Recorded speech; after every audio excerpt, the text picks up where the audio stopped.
Hi friends, నేను మళ్ళీ వచ్చేసాను ఇవాళ మనం. ఎన్నిసార్లు కొట్టినా చావని పావురా నువ్వు.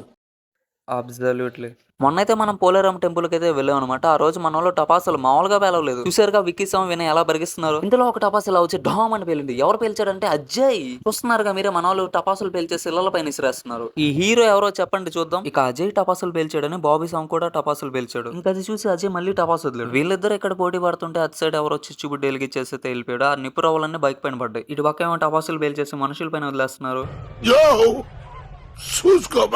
ఒక పక్క పల్లకి సేవ జరుగుతుంటే ఇటు పక్క చూడండి, టపాసుల్ని నేను పేలుస్తానంటే నేను పేలుస్తానని వాదించుకుంటున్నారు. ఇంక ఈ లోపల మన బాబీ సంచి టపాసులు పేల్చేశాడు. అయిందా? ఈజ్ వెంకటేష్ అన్న టపాసులు అల్జర్ని మన వినయ్ కంట్రోల్ చేశాడు. ఇదిగో మన వాలంటీర్ నవీన్ అన్న. ఇంక ఈ లోపల వాన పడింది. ఓడి నాయన వాన ఆగట్లే అసలు. ఇంక ఇప్పుడు నిద్రలేసాడు మన ప్రశాంత్. పందిరి కింద ఉంటే వాన పడదు అనుకుంటే అక్కడ కూడా పడుతుంది. ఇంక ఈ లోపల మన సమరా స్వామి ప్రసాదం తీసుకుందరు రండి అన్నాడు. అంతే, అరక్షణం ఆకుండా వెళ్ళిపోయాం మనం ప్రసాదం దగ్గర. మన హేమంత్, మన హీరో, ఇక ఫైనల్ గా మన కుల ఉన్నారు. ఇంకా మనం అయితే ప్రసాదం తీసుకుని అమ్మవారికి హాయ్ చెప్పేసాం. ఈ వీడియోలో ఇంతే మామ. ఈ వీడియో కనుక నచ్చినట్టయితే లైక్, షేర్, ఫాలో చేయండి. నెక్స్ట్ వీడియోలో మళ్ళీ కలుద్దాం. బాయ్.